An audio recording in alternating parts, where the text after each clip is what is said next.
Hello, travel entrepreneurs. Before we get into today's episode, I wanted to cordially invite you to the first ever Travel Tech Audio Summit happening on May 31st of this year. Woo!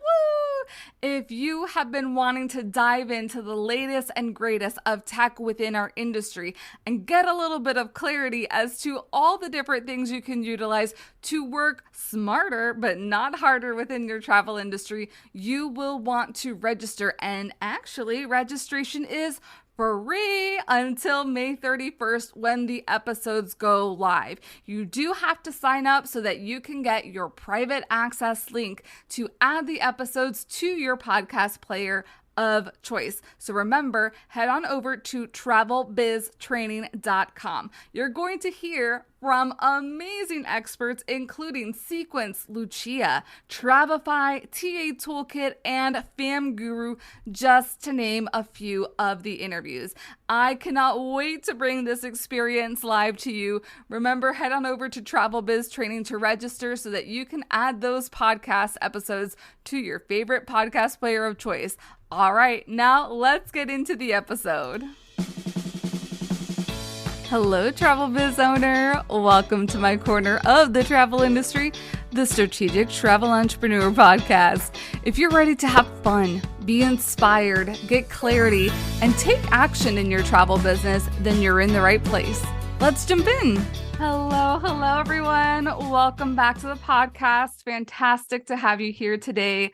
I am super stoked out for our conversation. I have an amazing special guest, Ranse, all the way from down under, literally from Australia, coming on. If you have ever heard of other industry podcasts called Travel Agent Achievers, she is the incredible host. I know I listened to this back in 2020 when everything was happening in the pandemic, and it really was like a helpful light. And I think, I know, especially after our pre-chat, we have so many synchronicities and we align so well, and I cannot wait for the chat that we are about to have and help just, again, provide you some guidance and clarity in your travel business and hopefully get you oomphed up that you take whatever action it is that you need to be taking right now. So without further ado, welcome Ros to the show. Hi, Rita. Thank you so much for having me. I am so excited to be here to talk to you about all of the things. And I'm so grateful that you also have a podcast here to support and encourage the travel industry, because it brings so much life to everybody else. And I know the gift that you have to be able to share your knowledge and expertise helps so many. So thank you for doing that. And thank you for having me. Oh, thank you so much. I really appreciate it. I think this is a hidden passion that I didn't know, but really, I think also a lot of things came out from this pandemic, and it was really providing straight talk to the travel industry about things that you need to know about navigating this. So let's get into it, because we have similar yet different backgrounds. You also started in a semi-corporate background and became travel agency owner. So what were you doing before, and how did you get into our world? Oh my goodness. I've always had a passion for the hospitality, the travel, the tourism industry, right back to when I was in school. So my very first job, I was working at McDonald's. It was like here in Australia, it was one of those things that you get a great customer service job. And I loved it. I was the one that was up at 5 a.m. in the morning doing the open shifts and finishing at midnight. I loved the community. I loved the customer service. I loved helping people. And I loved the training that came with it. So training became a really big part of my world. And knowing that if I wanted to get to the next place, I needed to understand how to get there. I needed to learn, but also implement and take action. And so right back then, I knew that education was a part of my core and what I love to do. And from that, it then led into five-star hotels, into sales roles, into a whole range of different things. And I really ended up in my corporate role for over 10 years as the director of sales and marketing for international education providers. So I worked for a Swiss hotel school in Australia.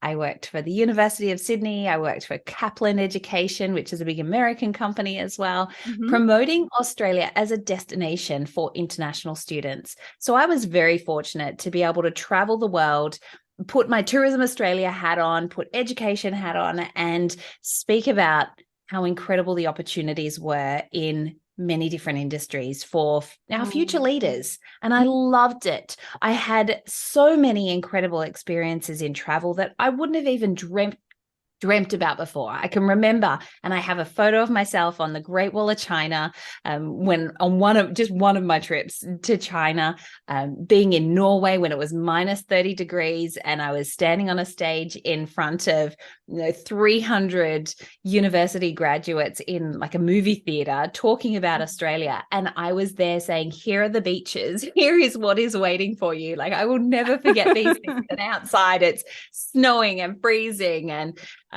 being in Brazil, the chaos around it, but also the incredible food and the people. And I had this massive calling, I think. Not only was my job very demanding in corporate, and being the director of sales and marketing, I was across a lot of different things. So I was managing hundreds of staff. I had several schools in Australia that I had to do all their sales and marketing budgets for, in the multi-million dollars that I was responsible for. And I was only in my 20s. It was crazy that I had this incredible level of responsibility, but I was so passionate about it that it felt easy for me. And I took those risks to apply for those jobs. And we were saying before about how women and men applying for different jobs. I just went for it, and I backed myself, and I went, you know what, if I don't learn anything, like if I don't learn from my mistakes, I will never learn. But I also had some incredible mentors along the way who gave me beautiful nuggets of advice that then led into my own business. But I got to a point in my corporate career where I was traveling so much, I was hardly home. I'm ashamed to admit it in some things that I missed family birthdays. I missed my friends' weddings. I missed, births of friends' kids. And I was traveling the world like a single person, having an amazing time. I'll just put that out there. Then I then went, you know what? I just want to come home. I want to come home. I want to be in Australia. I want to build a life where I drive I drive around a corner coming from the Sydney airport, and I could smell the ocean, and I was like, I'm home. And so for me, it was a big decision. It was almost like a snap decision that I said, you know what, I'm leaving my corporate world. And I became a mobile home-based travel advisor. Just like that. I had no experience with Galileo, Sabre, Amadeus, the flight archaic systems that we still use today. Right. I had no experience with suppliers and wholesalers, but I backed myself, and I said I had no clients. I had no operational knowledge of the systems, but I knew how sales and marketing worked. I backed myself. I knew how customer service worked. And I also had my own experience. As a corporate advisor, there were little things that would tick me off. One, if you didn't enter my frequent flyer number into that booking so that I was acknowledged and I could board in the business, line, even though I wasn't flying business, that would annoy me. If I didn't have my seating preferences, like I preferred a window seat because on an 8-hour flight, I did not get up. I was scared of flying. So I was like, there are little things that are really important to me as a traveler. And I thought, and I knew that I could do better. So for me, I started. And I just launched into it, and everybody said that I was crazy. I'm like, why are you doing this? Like, you've come from this incredible corporate career. You're now a travel agent? Like, this just doesn't match up for you. And I was like, this is where my heart is. And it was almost like there was around me, people were just saying, how are you going to make a career out of this? Like, this is almost like a hobby job. And if somebody backs me into a corner and says, you can't do this, or doubts my ability or doubts who I am as a person, mate, that's like a bullet a gate for Yeah. me. I may not go all out and, be showy about it because that's not me. I'm very private. I'm an introvert at heart. I Mhm. can be in big crowds, but then I'm very happy to go back to a hotel room and just soak Yes. up nothing and space. I'm very Same. happy in that place. So for me, it was, you know what? I'm going to do this and I really want to do this and I want to do it well. And so I built a multi-million-dollar travel business by myself with no other help, without the support, but there were a few crucial things that I knew that I needed. One was business coaching and mentorship, Okay. having the right people in my corner, and Okay. also a supportive community. I knew that in order to succeed, I had to have certain people around me that I could bounce ideas off. Yes. And I know we're going to talk about being an agency owner versus advisor and those sorts of things. I really took the two as one. I was a Okay. professional travel advisor, and I said, here, I will give you my skills and knowledge and help you get from point A to point B. Mhm. My expertise is in, and I would list out the things that I was really good at. And I know my clients know that if something happens wherever they are in the world, I am there for them in a heartbeat. Mhm. Almost to a stalker point, but they don't know that. And I'm following them. As travel advisors, we do that. We kind of see, what's coming up. Is the next transfer organized? Is the hotel all sorted? Have they got an amenity in their room? Those sorts of things. Like Exactly. we do all that. The client Yeah. has no idea, and I'm not going to go and tell them that, hey, I'm right there following you on your journey and stalking your social media. I'm not that kind of person, but I am there telling them that if anything happens, I drop everything and I'm there for you. That is part of Right. my service offering. From a travel agency owner, Mhm. it was like I needed to wear all of these hats. As a home-based advisor, yes, you might get paid a commission or an amount from a host agency or, however your setup works. But at the end of the day, the buck stops with you. Right. You have to Right. be doing the bookings. You have to be doing the sales. If you're not out there marketing and promoting yourself, then you're not going to get any business. That's exactly. Oh my gosh, there was just so many extra things. So my background, yes, has come from the corporate world, always with a passion for hospitality, tourism, travel, the industry as a whole. And Mhm. then now moving forward, that business, I just love it. Anything to do with business, bring it on. Yes. Okay. Lots to unpack in there. So when you decided you were going to be an agency owner, did you quit your corporate job cold turkey and immediately go forward, or was it like a trickle effect? Oh no, I went cold turkey. Oh my, Yeah. okay. I Yeah. I am both shocked, but I also love that because there's so many people, and especially from the women perspective. And I bring up a lot about the female perspective because last month I was on a fam and so many women are like very self-conscious about themselves and just lack the confidence. And I'm like, but you can do it. Like, I believe in you. So what Yeah. was it like? What was the gusto? Because I know you said when you feel backed into a corner, it's extra fire for you, because Yeah. I feel the very same way. But was there anything that you're like, was there a plan, or like, I just know it's going to work? No, I didn't know that it was going to work, Okay. but I went to the worst case scenario, which is what I do with those that are part of the Achievers and our membership program now. And I said to myself, and it was actually a call from my sister. So she at the time worked in mental health and suicide prevention. And she called me at 10 o'clock at night, and I was still in my corporate job. I was working in the office. And she said to me, what are you doing? And I said, oh, I'm working with the UK market at the moment. We're just trying to tidy up a few things for our budgets. And she's like, can that not wait until tomorrow? And I was like, no, my pizza's here. Hang on, I've just got to go and get the delivery. It's downstairs in the office. I'll be right back. She's like, what are you doing there? Like, that is crazy. She said, Ros, in my job, if I don't answer the phone, yes, it can be life or death. But if you don't get an email out tonight about student numbers or whatever you're doing, she said, what's the worst thing that can happen? And I have carried that with me ever since, because that is the reality and that is the fact. What for me, when I chose to have my own business within a business, the host agency, but my business within a business, I then said, what's the worst that can happen? Mm-hmm.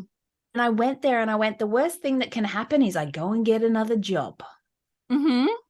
Like, really, if Yep. this doesn't work, and I knew that it would take time, because if you book something, you don't necessarily get paid straight away. You might have to wait until that client travels or however your system is set up. I knew that there was that longevity there. I'd done the numbers. How long can I last for? If I need to get some casual or temping work, or if I need to go and do some marketing work for another person, that's fine. I can do that. Mm-hmm. I'm not too proud to do that. But I was also thinking, what is the worst thing that can happen? Mm-hmm. The worst thing is I've had an incredible career. I've got a lot of connections. I know and trust my own skills. I can go and get a job. Yeah. Yeah. I love that you mentioned that too, because through pandemic, I have an autoimmune disease. I've been seeing a therapist for a couple years now.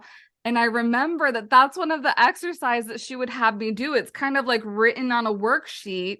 And so I had multiple sewer backups in my house once. And so one of the things that kind of triggers me in my home is if I hear running water and I don't like know where it's coming from. And I'm like, oh my gosh, it's going to be another backup. Da, da, da. And then using the worksheet, it's like, what's the worst that can happen?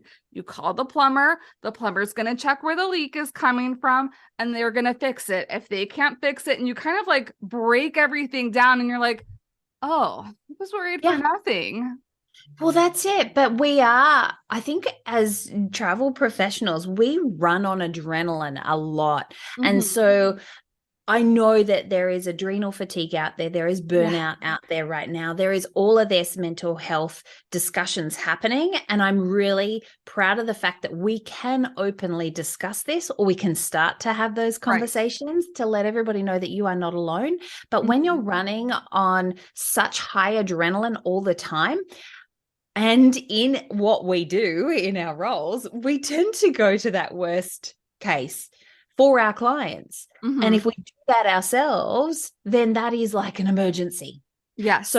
what we do to try and get through that as business owners and as travel professionals is like, right, let's just get that list going. We've got to get through this list. Yep, tick it off. Right. And what's the next thing? Just tick it off. And we keep going without actually realizing that our adrenaline is still just burning. It might be burning at a lower level, but we are Mm-hmm. just continuously doing it, and we're not taking care of ourselves, which then triggers so many more things in our mental capacity Oh my and goodness. everything else. It's like Mm-hmm. this massive vicious cycle. So Yeah. for travel business owners, this is where I say you need to have that community. You need to have the support, and you need to have people that you can trust and talk to Yep.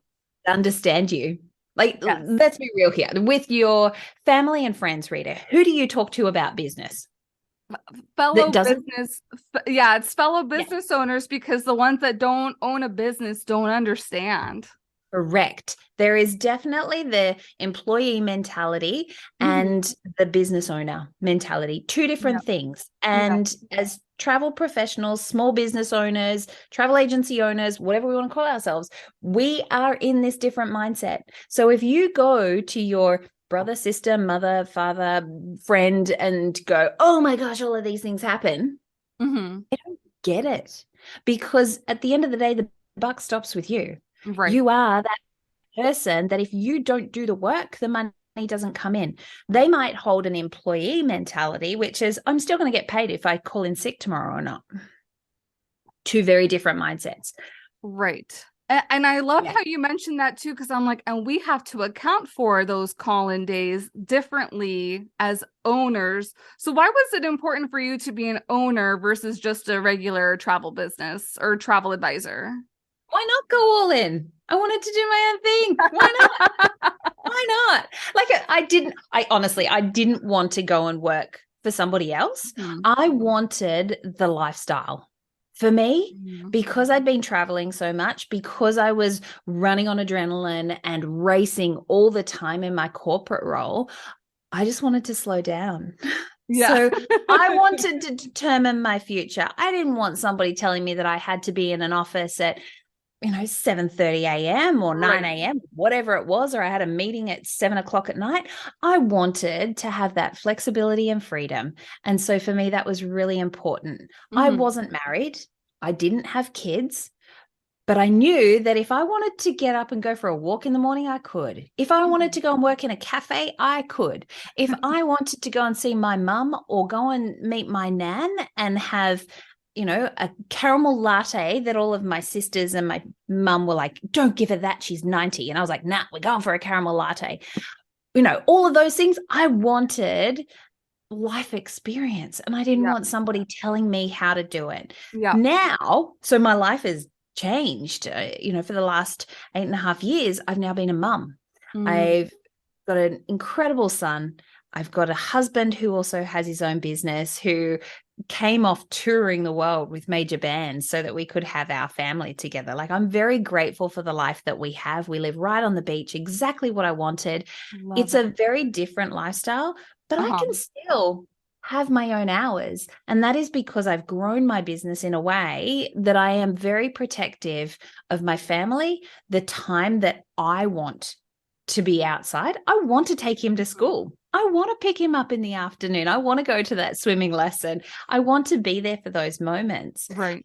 But in order to do that, I need to be my own boss. Hmm. I can't imagine now going back and being an employee and somebody says, no, No. sorry, you need to put your son in after school care and you cannot go and pick him up from school. I'm like, what? What do you mean? This is Nope. important to me. So it is. It's what's important to me. And that's why being a business owner is Hmm. where I will stay. Yeah. Yeah. Did you always feel like you had that balance? Because I know like that's the dream that we want everything that you've been saying to be the freedom to be able to make our own decisions. But did that immediately come? Like, did you structure your business that way? No way. Nobody is real with you. Like, let's be honest. Right. That is a dream. That is a dream. And I think at different stages as you grow. So as you grow, you're going to weave through. There's no straight linear path that leads you to success, whatever Hmm. success is for you, because everybody's success is different. Right. It's always a roller coaster. And I talk about that roller coaster Hmm. very openly. I grew my multi-million-dollar travel business through, yes, hard work and determination, but definitely living the lifestyle. Now, remember, I was single. Living the life, having a great time, no Yep. kids, no responsibility, no family. Yep. So as soon as I had my son, no one, not one of my friends who were all employees, a couple were business owners, but no one told me how hard it would be. No one told me that a baby screaming and crying takes priority over a phone call from a client that needs to get to LA tomorrow. Like, Yeah.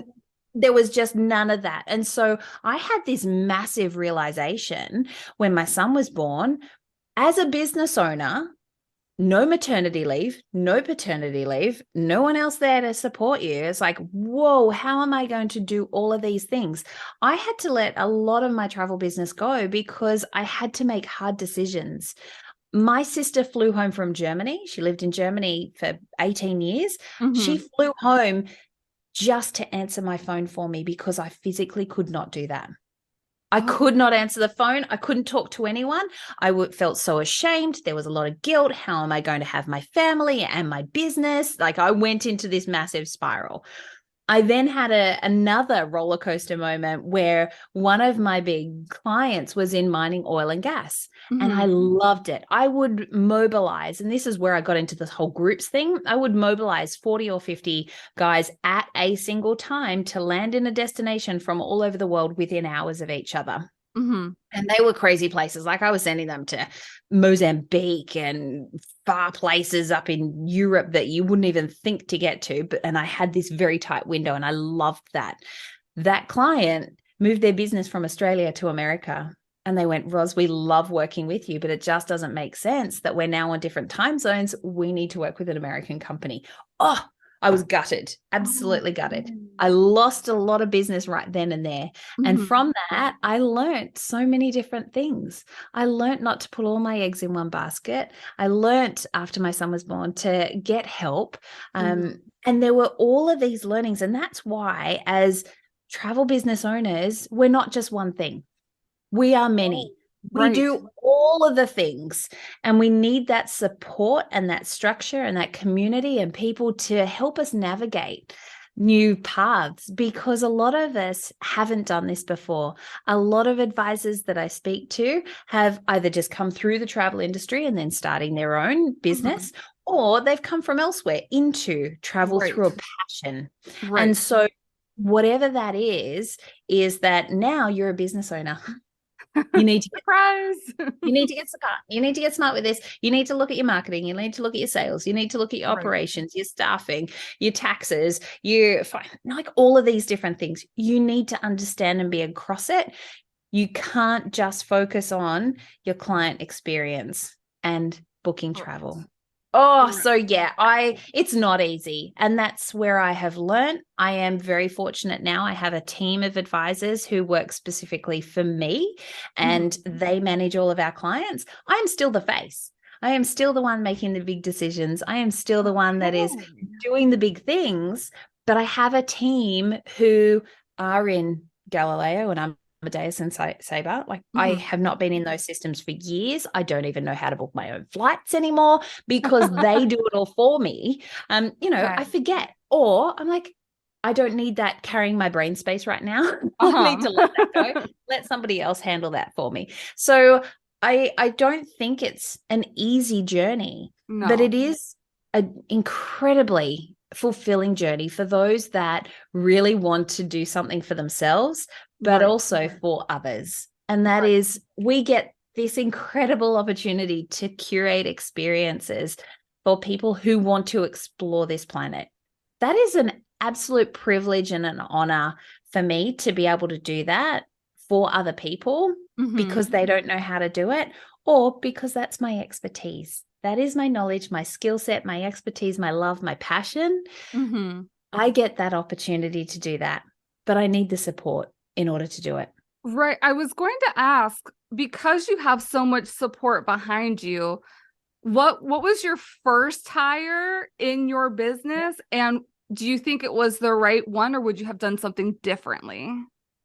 My first hire was a girlfriend, actually, and she worked right with me in an office. Okay. Only for a couple of days a week. And she put together documents for me. She followed up with suppliers. She called, wholesalers, suppliers, and made sure that all the details were correct. She did the administration work that I didn't need to do that took up time. So that was a fantastic investment for me. And it also gave me the company to spend some time with a friend, go and have lunch together. But I was able to get the work done a lot faster. So that was a small investment that helped me grow a lot faster. My second hire was an international staff member, a virtual assistant. And she was like a daughter to me.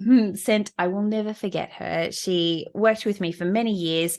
And really, she was a general virtual assistant, which meant that she did a lot of behind the scenes work. She wasn't in the travel systems, but she helped with all of our spreadsheets, documents, following up on suppliers again, client control stuff with birthdays and anniversaries and cards and emails and newsletters and marketing stuff. So she was fantastic in that role. I knew, though, if I was to grow, I needed somebody to support me from a travel personnel perspective. And that's when I then hired, who is now my right hand. I just saw her. I spent 2 weeks in the Philippines with her, Mayette. She said to me, probably the first day that I was there, she's like, oh, it's my work wife, because we talk to each other all the time. She's been with me now almost 5.5 years. And she handles the behind the scenes in the travel system. She's incredible. She knows that if there is an emergency, I give the direction, this is what we need to get done. She's the one that implements and takes actions on it. She doesn't want to be the front face. She hates being on stage whenever I'm at an event and I call her up. She hates it. Getting photos and those sorts of being in videos. She's like, no, don't put me out there. But that's why we work so well. Hmm. So I have that right-hand person now who Right. works behind the scenes to take care of our clients. She's in direct contact with the clients as well, but I still remain that front face. Yeah. Okay. And then it's grown from that. She now has an assistant. We've got marketing people. We do the things that either I don't have time for or I'm not good at. Okay. So we get the support in those roles, or where does the business need to expand? And that could even be contractors. And I've had contractors that have jumped in just to help me with graphic design. Hmm. They've jumped in to say, oh, when I've said I've got this group experience, I need a flyer, itinerary, booking forms, all of these things. Here's Uh-huh. all the content to go in them. Please create something pretty that is on brand. Yep. Creative person. I know that. I will share that. Do not give me a flyer Yeah, because not I the don't know how to artsy. do it. Give me a template and I'm good, but Yeah. not something creative. So in each of my areas of growth, I have then hired support to help me because I Okay. will grow faster. And Yes. getting that Agreed. professional support, or getting, the people who that is their jam, I would rather pay them, because that's the other thing, is the different pay scales as well. As the Hmm. business owner, I'm responsible for everything. If I Right. can pay somebody 10, 20, $30 an hour to do something that would take me 4 or 5 hours to do, I will happily pay that. Right. Because also the two different scales there is that is their jam. That's what they're really good at. I'll pay them $30. But for me, that 1 hour or 2 hour that it takes them, I can go and grab and get a new client Exactly. for a lot more money. Where is my time better spent? I don't want to get caught Exactly. up in that wheel of trying to do everything Yeah. and fail. Well, Yeah. and that's something that I was thinking about too, is cash flow has been like a big topic of mine on my brain recently. And so when you were kind of starting to make these hiring decisions and thinking about cash flow, I know you said you were ready for help, but would you say financially you were ready, or you were gearing up to make that next step? It's always a stretch for Hmm. me, always. And I go to the worst possible situation. Okay, what happens after 3 months if I can't afford this person? Hmm. I'm going to have to let them go, or I'm going to have to go and get a job to supplement the income, right? So I do the worst case scenario for everything. I am Yeah. an incredibly positive person. I'm the biggest cheerleader. I love seeing other people succeed. I would rather somebody else succeed over myself. Like, I have no competition in that. It's all Hmm. collaboration for me. I love seeing that in other people. Hmm. When it comes to my business, I look at the numbers and I will always say, how long can I sustain this for without going to the worst case scenario? Hmm. Or, what do I need for that person to perform in order to be covering and making more than what they're actually getting paid? Hmm. So I do need to make those hard decisions as a business owner, and it Yeah. can be scary, but there is something that I say to a lot of people, which is it a scary no-brainer, or is it just plain scary? Is it a no-brainer where you go, yeah, done, like, here's my credit card, pay for it? Or is it a Exactly. scary no-brainer, like where your tummy's getting butterflies and it's like, oh, can I really do this? How long is it going to take for me to get the money back? Like, is it going to be a Hmm. great investment? Are they going to work out? Are they going to be a great employee? Yes, Hmm. they interviewed really well, but are they actually able to do all the things that they said? Hmm. You go through all of that when you were in that hiring process. So is it a scary no-brainer, which is half and half? I'm a little bit scared. My gut is churning. I've got the butterflies, but I need to make that decision. So it's a no-brainer. Yes, I need help. Or is it an absolute scary, like, I really don't feel like this is going to work for me? No. So Yeah. three different things. Yeah, because and we talked a little bit about this before we went live. There's like just been an influx of so many different programs or templates or buy this or that. And people just like are like, okay, I'll buy that, I'll buy that. But I'm like, can we all be just a little bit more mindful? Because some things are really worthy investments.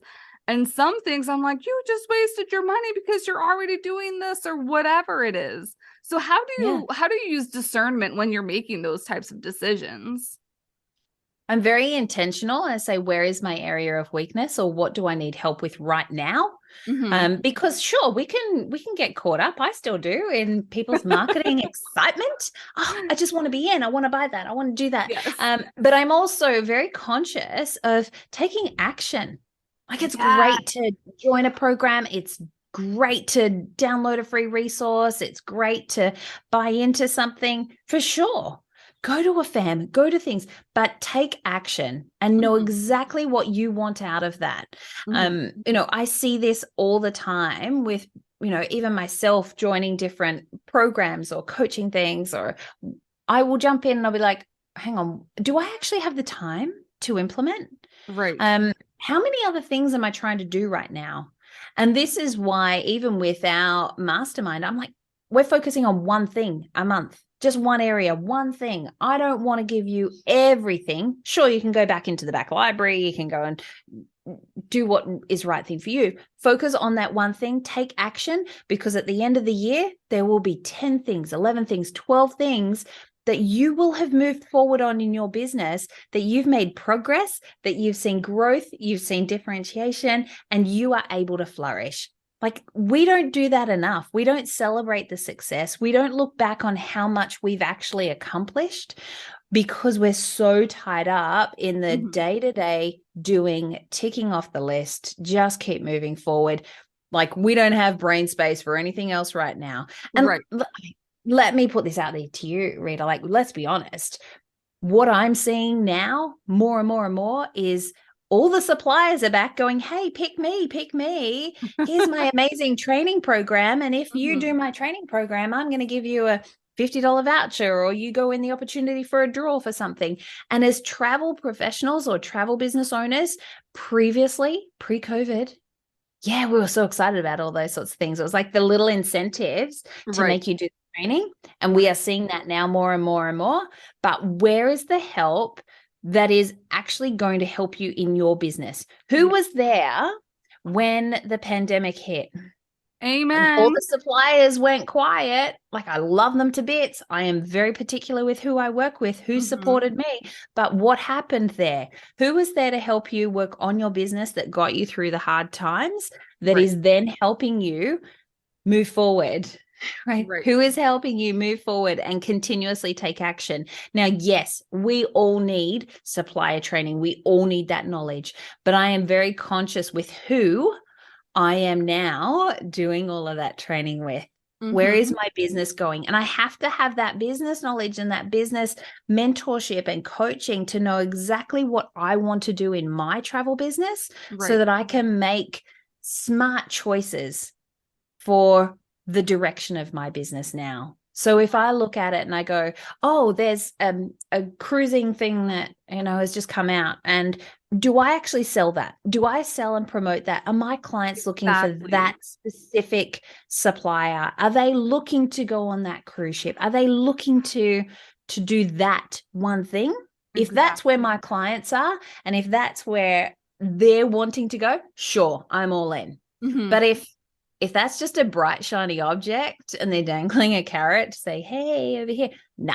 And I have to be really strict with that, because time, we've only got a certain amount of time to get through the day, to work with our clients, to run our business. So I am very conscious of how I spend my time, who I am spending that with, and what is going to help my clients and also my business move forward.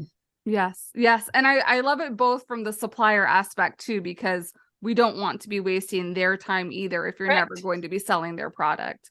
Yeah. I could. Why would we do that? Oh my gosh, we wouldn't do that. Why would you waste somebody else's time? We don't like it ourselves. If a client comes to us and just picks our brain, we don't like it. So why would we do that to anyone else? Don't do it, everyone. Don't do it. Yeah. If you take anything away, I mean, there is a lot, but don't do that. Man, I could talk to you for probably hours. Oh my gosh, Rita, I know. Me too. I think that as we said before we even started recording, we were like, oh, quick, let's start recording this because we were getting off on our own tangents. Yes. There is so much that you and I could talk about. I want to learn more about your background and what you do. So I'm excited that we can continue the conversation. Yes, likewise. We'll have to have you come on at a future date. But please, before we jump off, how can people stay connected with you? And do you have going on anything through Travel Agent Achievers right now? Well, yes. So Travel Agent Achievers, we've got the podcast. So you can listen to that in all your favorite places. Also on the website, which is just travelagentachievers.com. Facebook and Instagram, that's where I hang out and play. But we do have an incredible in-person experience that I've just launched yesterday, actually, to Fiji in November this year.